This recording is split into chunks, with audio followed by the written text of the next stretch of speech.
helping them. Well, the reason why I thought of that movie is because that's me.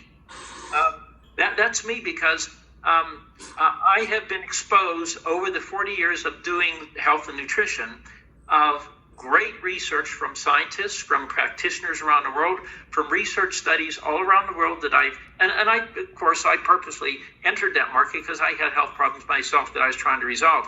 But over the years in doing this, I've been able to glean a lot of cool information. And some of the information that you're going to hear today, I'm pretty excited to share with you because I think it's going to help a lot of people.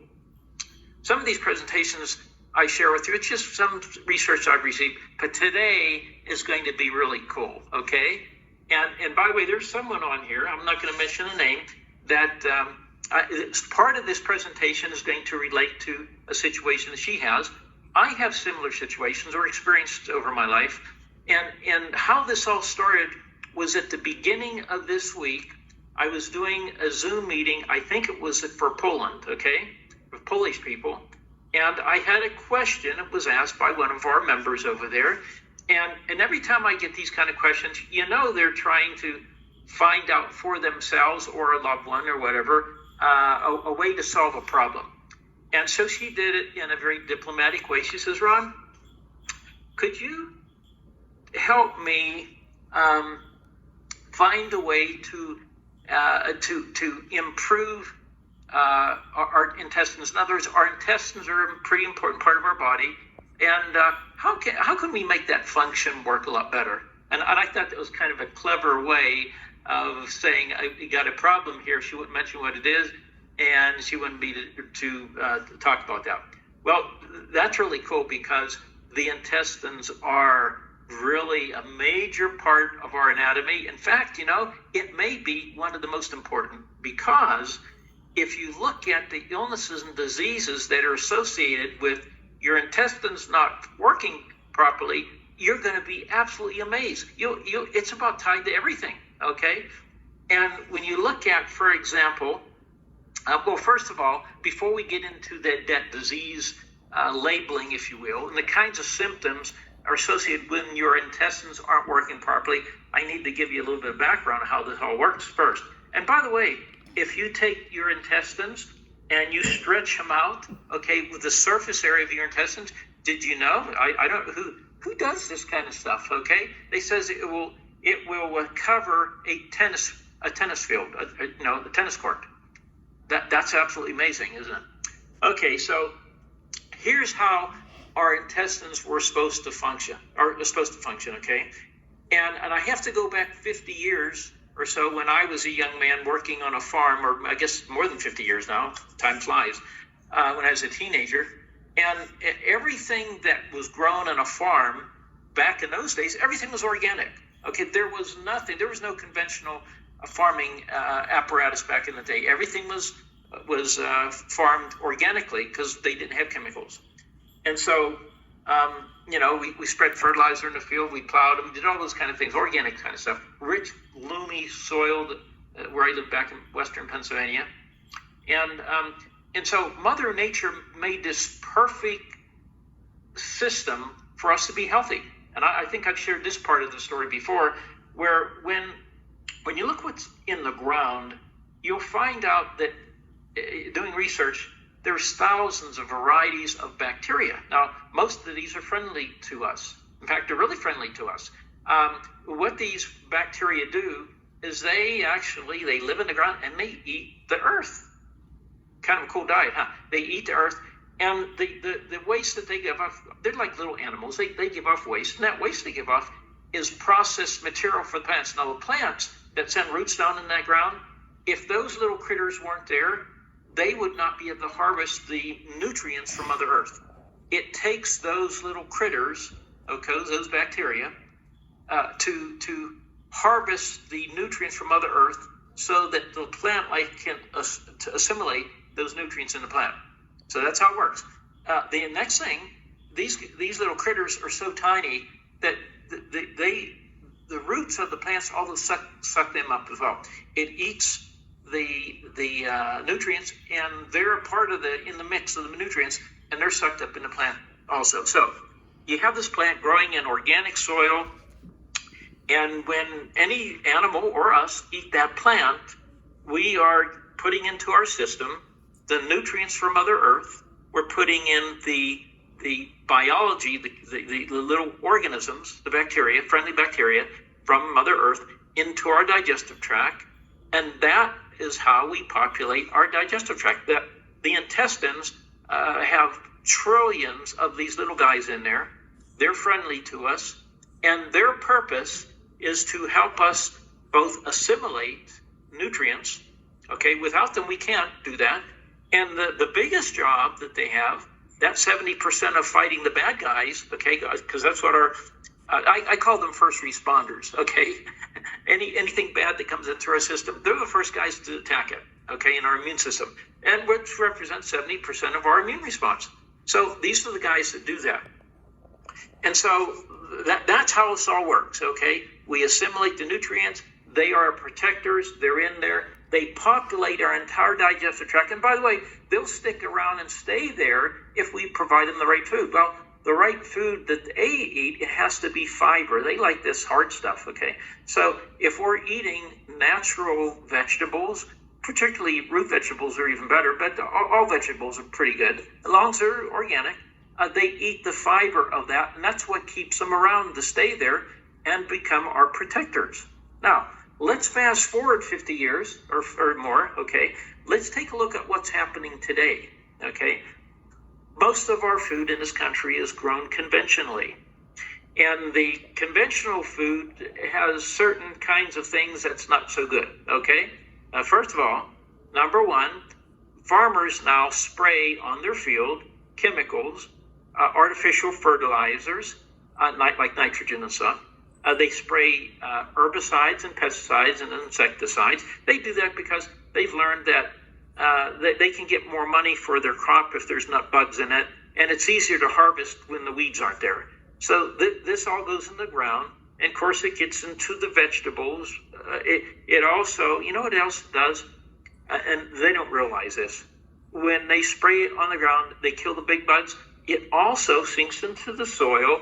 It kills the microscopic bugs, the very thing that Mother Nature created for us to be healthy and strong. It kills those guys. Now, what happens when that happens? Well, first of all, if you don't have them around, they can assimilate. They can't eat Mother Earth and process the minerals from Mother Earth into a substance that roots can assimilate, that we can assimilate. So if the nutrients aren't there, and they're not because the little critters aren't there, okay, now the plants look okay, but they are nutrient deficient.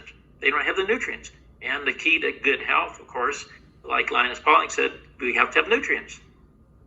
The next thing that happens, they're not there, so they don't get sucked up into the root system. So the nutrients aren't in the plant, and the probiotics, the bacteria, are not in the plants. So now we don't have the nutrients coming into our digestive tract.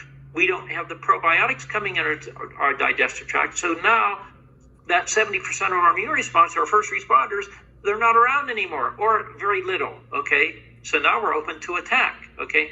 The next thing that happens with this scenario, what typically happens is there's another bad guy that comes into this equation that we didn't have 50 years ago. You know what that is?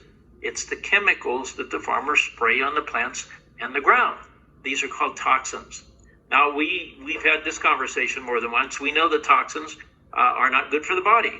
We know the toxins block nutrient assimilation. We know that toxins cause inflammation in the body and a whole bunch of other things. And they're associated with illness and disease.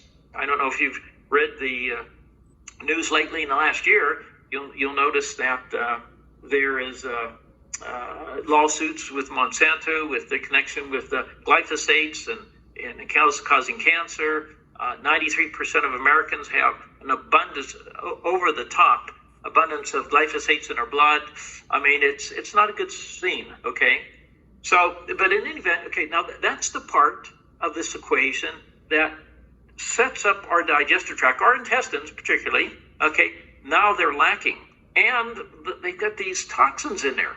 So the other thing, before we go to the intestines and what happens there, the next thing that happens, we are also eating conventionally grown foods. We're eating conventionally processed foods. Now it even gets worse there, because what happens with the processed foods, we take the fiber out. There's a lot of nutrients, if there's any left, they're denatured, they're taken out. We add a lot of things like sugar and salts and bad oils. They're processed. And on top of that, did you know the last time I read it, I remember seeing 80,000, but it's upwards to 100,000 different chemicals that are used in the food processing industry. I can't even wrap my head around that. 100,000 chemicals. The residue of those chemicals end up when you're buying packaged foods, there are some residue of toxins associated with these processing chemicals. They're in the plant life that we eat. So now we pick up, food that doesn't have the nutrients in, certainly doesn't have the probiotics in, and it's loaded with additional toxins. Now, by the way, this is what's happened over the last 50, 60 years. Now, what does that do to human health? The biggest thing that it does is it affects the intestines, the large and small intestines. And you're going to be amazed that so many illness and disease come from this scenario that's playing out. And we're going to talk about some of those. But here's what typically happens, in a nutshell, is that, first of all, there's more bacteria, pathogens. Let's categorize pathogens as bacteria. Let's categorize them as a fungus and viruses. Those are the major groupings, They come in the normal way when we're eating and drinking and breathing. And now we don't have, hey guys, we have someone, if you mute your phone line or your line because you got some background noise there. So what typically happens now, we get these pathogens come in, and now our robust immune system with all the organisms that are normally there, now they're very deficient in two ways. They don't have the numbers and they don't have the variety. So we've done a lot of things there. So the pathogens come in and they do battle with it. We have a battle going on our body every day. So this battle takes place, and guess what? A lot of these pathogens get through. They get through through the digestive juices that doesn't kill them in our stomach. They get through to the small intestines and the large intestines. And one of the characteristics of these bad guys, depending on the type that it is, they will attach to the lining of the intestines, the mucosal lining, and they just like to eat, They start eating until they go right to the intestine, and they poke holes in it. They call that leaky gut syndrome, And so why that's bad is because, when you have holes in your lining, first of all, it's only like a cell thick. And on the other side, that's where you interface with the blood system that goes everywhere in the body. And so you have these pathogens. And by the way, bacteria is really bad, and fungus. I think all my research and the things and personal experience, I believe the fungus is more problematic than even the bacteria, only because it's harder to get rid of. It's really tough. Funguses are harder to kill than bacteria. Bacteria are easier. And that's where most of this comes from. So they get through. Remember, these are little living animals, They give off waste. You have to picture this. The waste that they give off is very toxic. They have names for it. It's very acidic. It acidifies the body. It creates a great deal of inflammation in the body, The other thing that it does, because now you've got holes in the lining of the intestines, what else gets through there are the toxins that we have in our body. Our body's made to, our bodies are made to find these guys and deal with them. But if you have too high of a toxic load, if you have too high of a pathogenic load, this is what is called metabolic waste of the microorganisms. And if that load gets too high, picture this. Every one of our organs has a bucket, And let's show it this way. The bucket is holding these toxins, of metabolic waste toxins, as well as just toxins from chemicals. So as this bucket is filling up, you still feel okay and everything, but at some point in time, and by the way, it happens easier for us who are older because a lot of these things are accumulated throughout a lifetime. When that bucket gets full, okay, it starts spilling over. It does have no place to go. Many times, that overflow of toxins manifests in a breakout in our skin.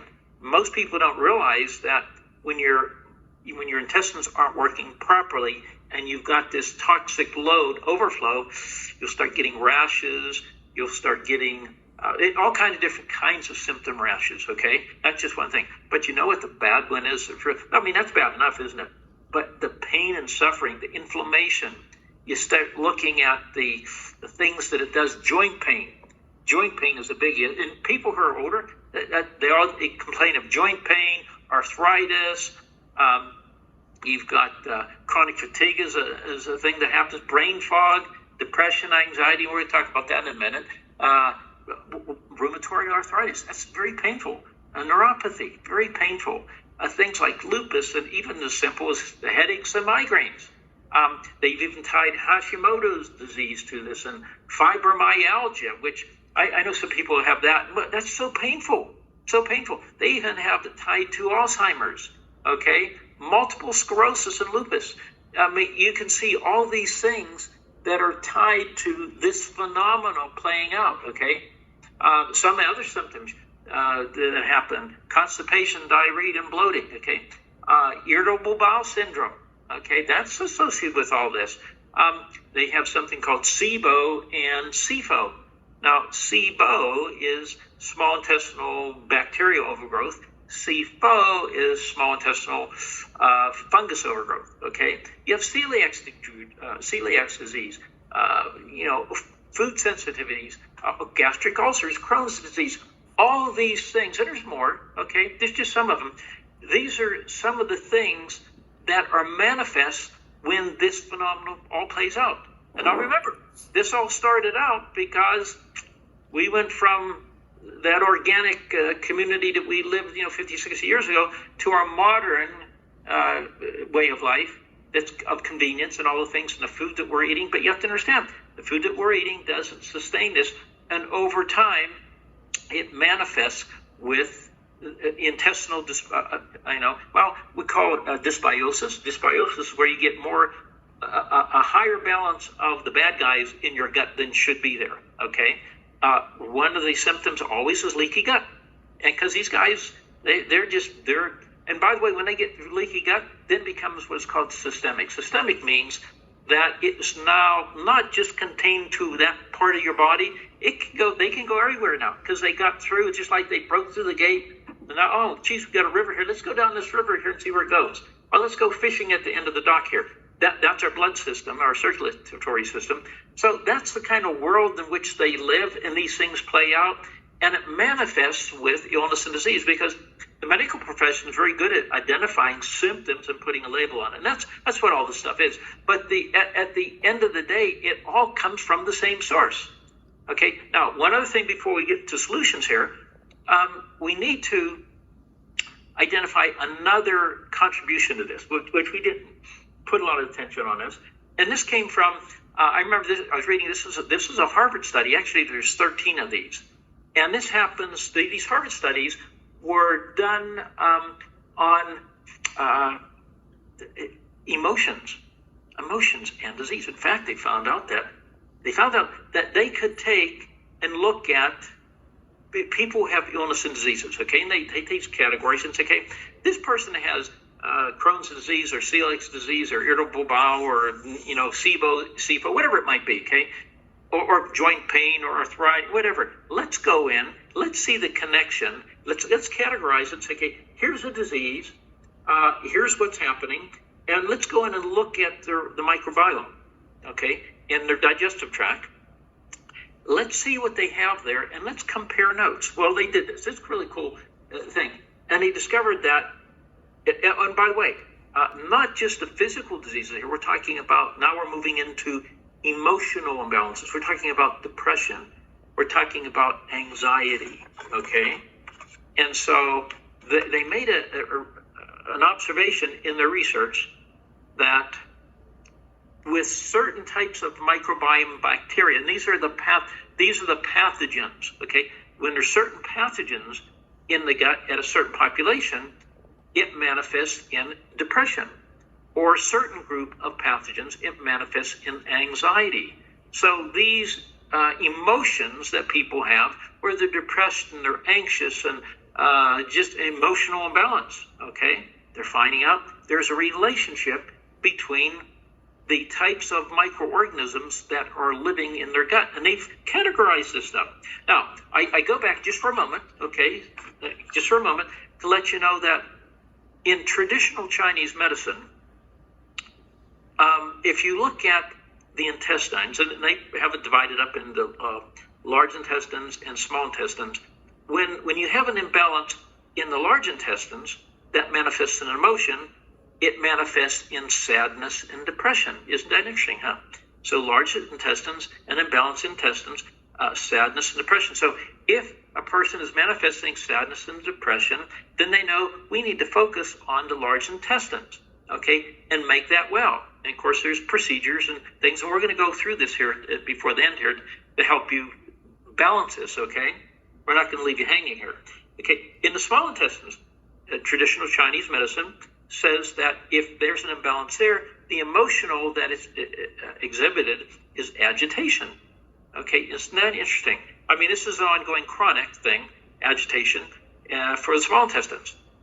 Now, in one of the studies, and I found this is really interesting. In fact, the email that I sent out to you guys, I think I wrote on there, just to get people's attention, that what came first, the chicken or the egg? What came first, the chicken or the egg? That's an interesting conundrum, isn't it? If the chicken came first, well, didn't the chicken come from the egg? Well, okay, if the egg came first, okay, where's the chicken to lay the egg? You can see that. Well, in any event, there's an answer to this. There's an answer to this, and there's an answer because when you study the discipline of quantum physics, you can start connecting a lot of cool dots here.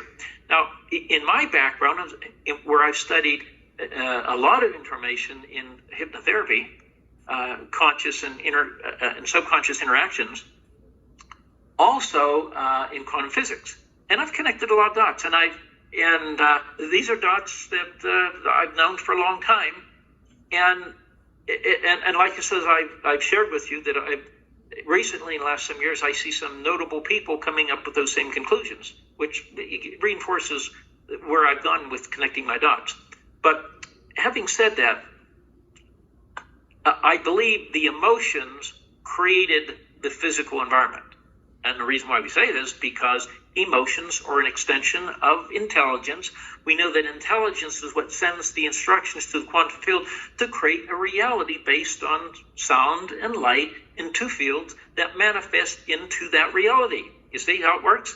So my position always is, even though I'm going to share with you the physical fixes of this problem that we have today with the intestines, there is always an emotional component.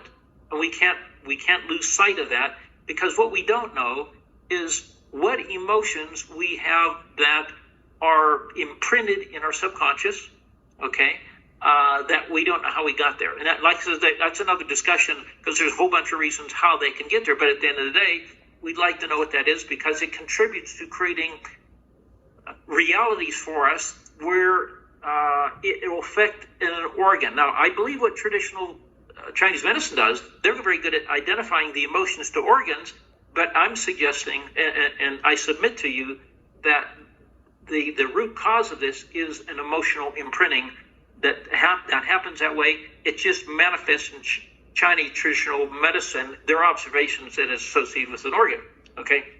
Yeah, it might be there, but it didn't come from there. Okay, now, let's go back to this problem here. We have a problem where we've gone to modern life. We've ate the all-American diet. We've done all these things. Our that tube that goes through us, called our digestive tract, is not functioning in all 8 cylinders. Okay, we've done all the bad things. We got the Sibo going on. We got the bacterial infections. We got the toxins going on. We got overflow. Our buckets are full. what do we do? Okay, so we have to figure out, because many of us have different degrees of this. I mean, people who have, early signs of the stuff, headaches and gas and diarrhea and bloating and constipation, those are early signs, okay? Down the road, you get the pain in the joints, the suffering, the breakouts of the skin, that's the systemic kind. It's already through, it's traveling throughout our body. They're proliferating and growing. What in the heck do we do to get this back under control? Okay, let's go down that path, okay? So, obviously, I bet many of you guys could probably guess some of the things we're going to talk about here, because we have to go back to our roots. We have to get back to where we were, okay? So we have to go back to the regular farming.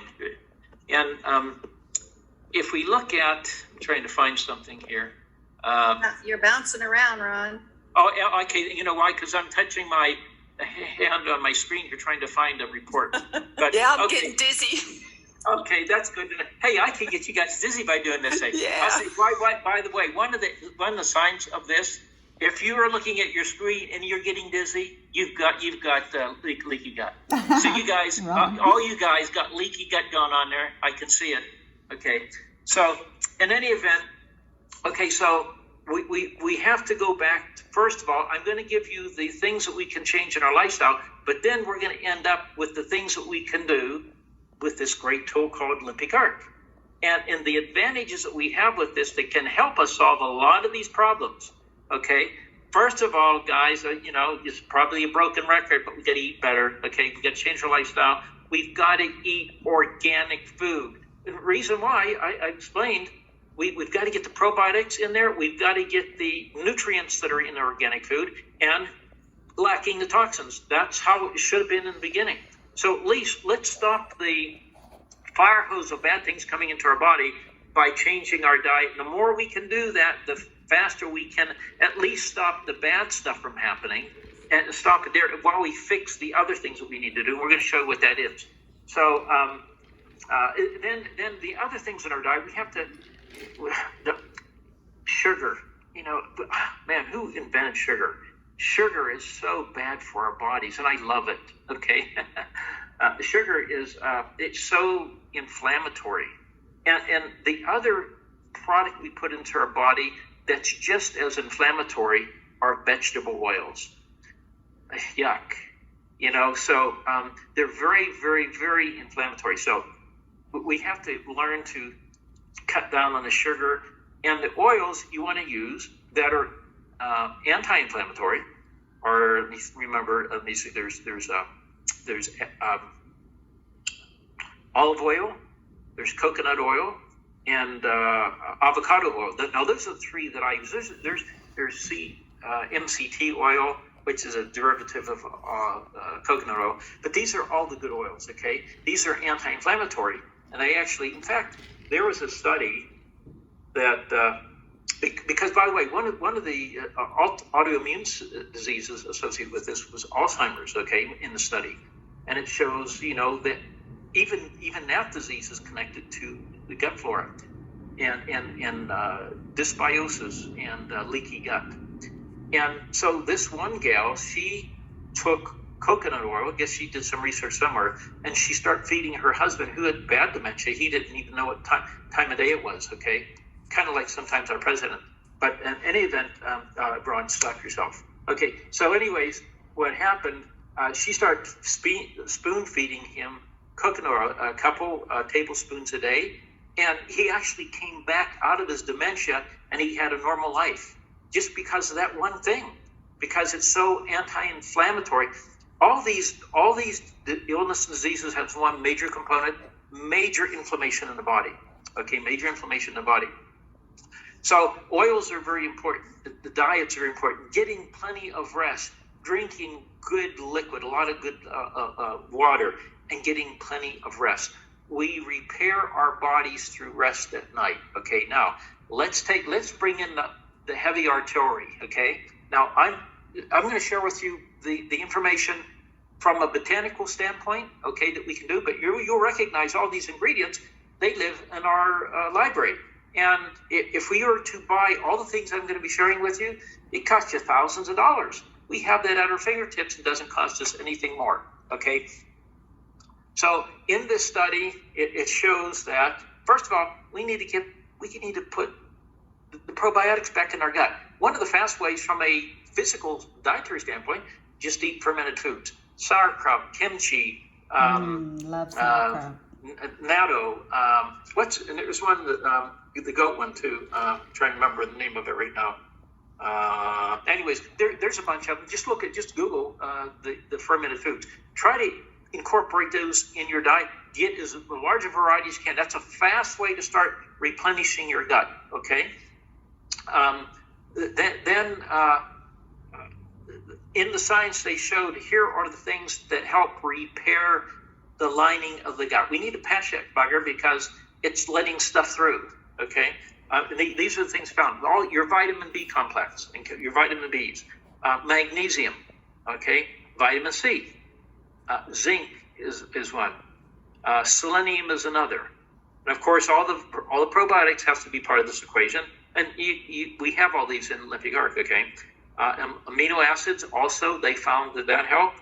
And there's two in particular that were the heavyweights in repairing the holes in the gut. One was the butyrate, acetate butyrate. Now, we have 3 butyrates in our library, but acetate was the one in this study. And I think all butyrates would work, but butyrate acetate, okay? Then the other big one was an amino acid. It was L-glutamine. They found that L-glutamine and butyrate were the heavy lifters in repairing the gut. So remember those, okay? Glutathione was highly mentioned in this. L-theanine, okay, is another amino acid. Aloe vera, which is, I can see why that would be there. Slippery elm. Turmeric did a really good job, and so did chamomile. Okay, now these are the botanicals that they've used in these studies to accomplish that, okay? Repairing the gut.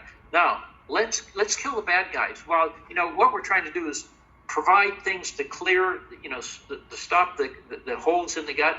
We also want to kill the bad guys. Now, the best way to kill the bad guys is populate the gut with probiotics, okay? And we'll show what you can do with Boost to do that, okay?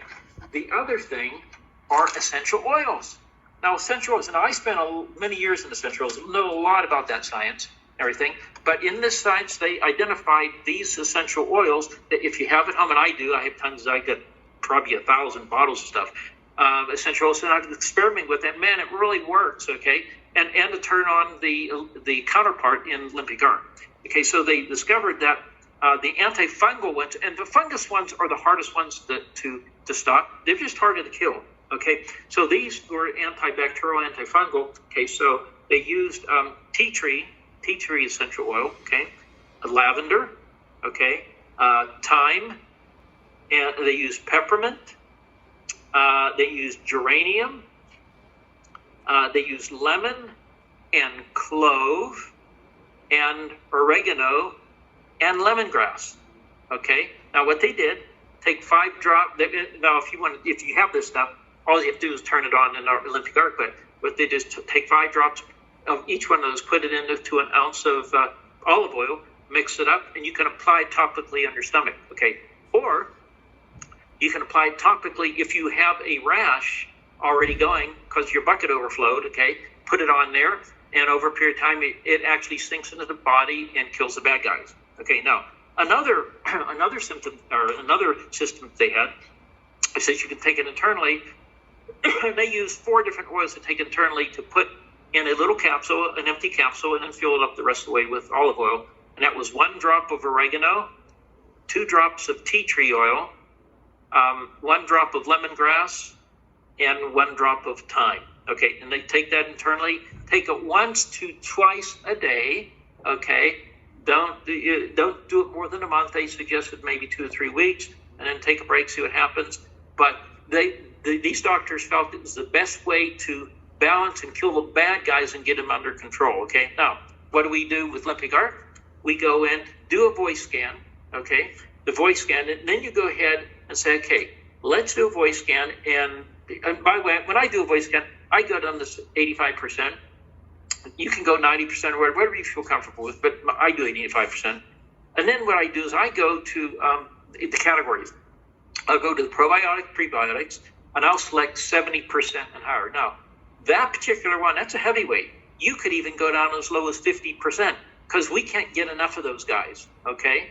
I wouldn't go lower than 50, but 50 to 70 in there and get as many of those guys as we can because those are the ones we need to populate, okay? And remember, how does this all work? We are creating a new field. When the information is sent from our intelligence to the field, the quantum field, it creates a new field with these probiotics in it. That's how it works, okay? So the next thing we do, we want to do the same thing with enzymes. 70% and up with enzymes. Now I would go also to the, on the emotional side, just to be in control of that until Dr. Cook comes out with a larger library. Go to the Bach Flower Remedies, 70% and higher. I do that. You may not, maybe you want to go the top 3 or 4 or 5, okay? But somewhere in there, you have to play with that because if there's an emotional component, that will help to neutralize that, okay? Then we have to go into the fungus and molds because fungus and molds, those are the guys that's going to identify for us what's there, okay? And we want to get rid of them, right? And well, they fit in the imponderable bucket, but what they do is they neutralize. It's designed with the intent to neutralize us. And how it really happens, that's an easy way of saying it. But what really happens when you look at the logistics, it sets up a new field with those guys not there anymore. That's how it works. Okay, the best way to say it blocks their. But anyways, what really happens is we're setting up a brand new field. They're not there, part of that field anymore. Okay, now you can if you want because everything that happens with leaky gut, you're nutrient deficient. So you may want to go into the vitamins and the minerals, go down to 70% there as well. Okay, now I can't think of anything else that would cover that. Now, all these botanicals and things I've shared with you, those were separate in studies. You can add to them if you want to, but at the same time, that's the best way to accomplish this. We can get our life back. We can, all the aches and pains as we get older and all the problems we have and the skin rash breakouts, all these things are, brain fog and all these kind of things that happen. We can get this under control and solve this problem by doing these kinds of things. It's just amazing when you understand really what happens in the body, how important that tube is going through our body to keep that thing populated properly and to keep it healthy and to keep it so it's not inflamed, to keep it so it doesn't have holes in it.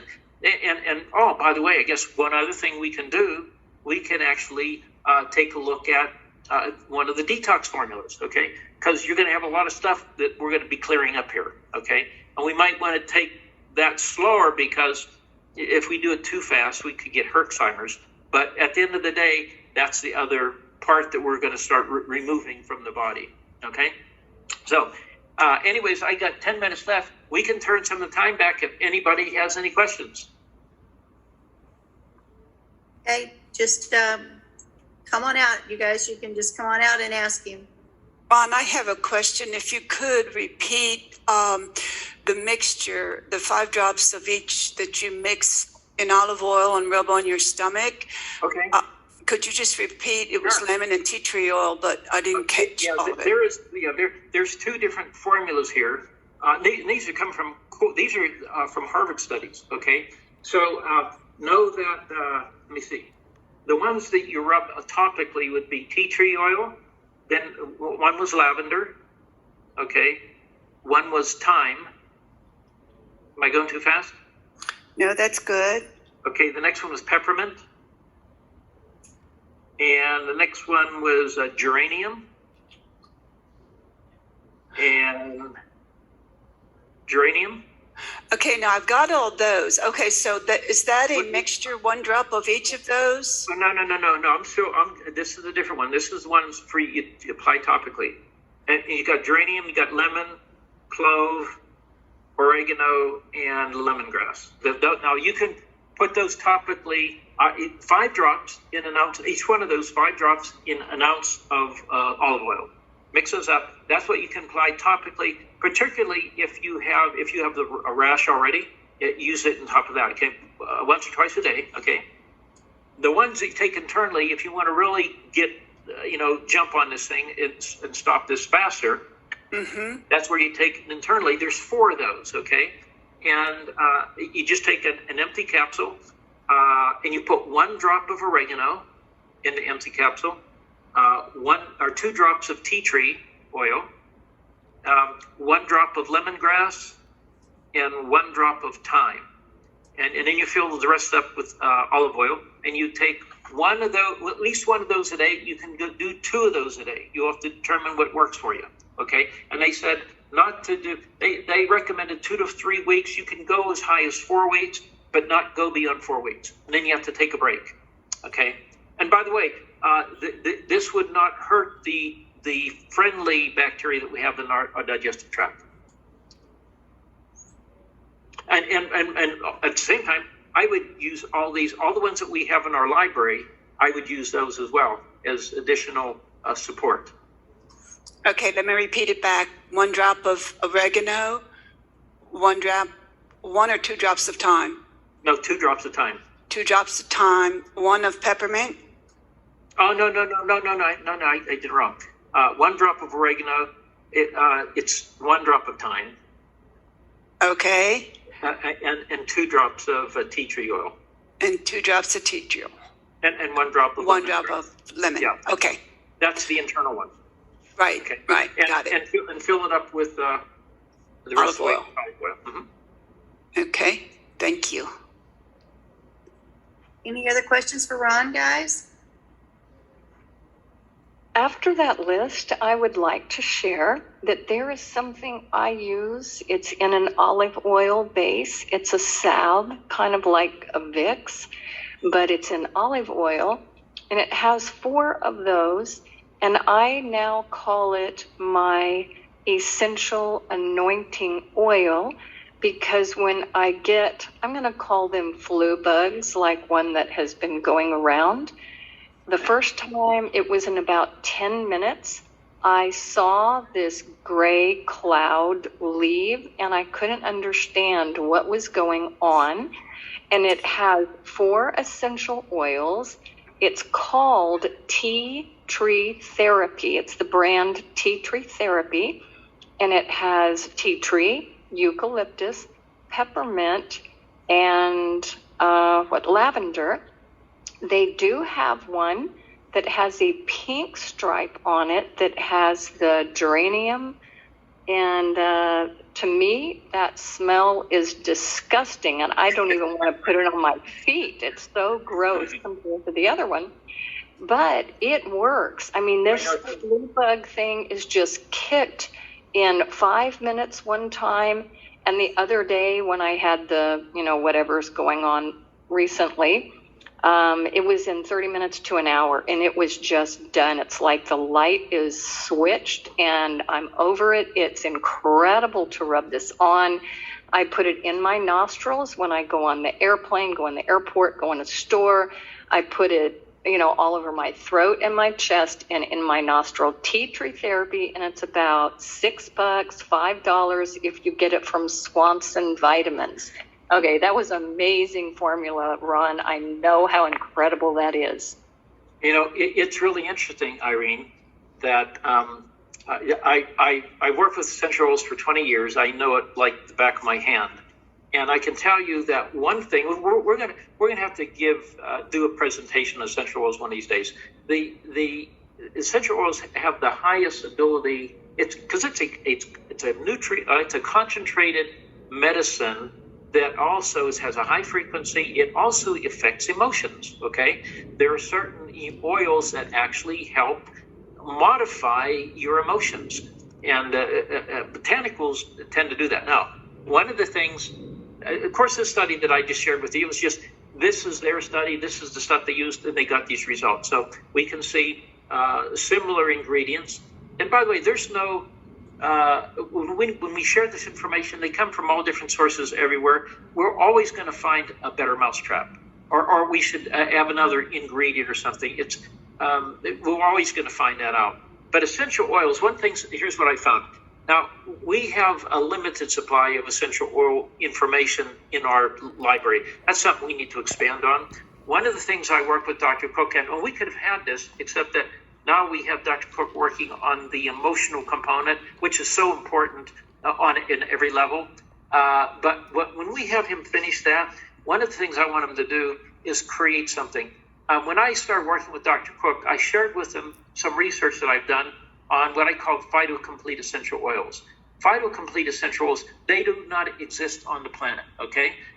All essential oils, not all, but most of them they use steam distillation. And when you use steam distillation to remove the oil from the plant, the flower, the leaf, the root, the bark, whatever it might be, they leave the remaining nutrients in the substance, which are water soluble.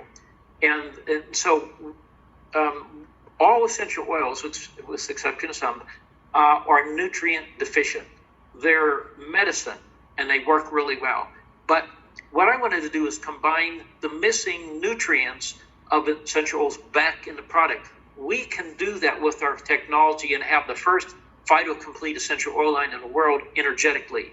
Now, the only ones that I know out there that have the full nutrient components of them are the ones where they use cold press. And they use cold press technology on all your citrus ones, like your limes and lemons, grapefruit, orange, stuff like that, where they press it through pressure right out of the rind.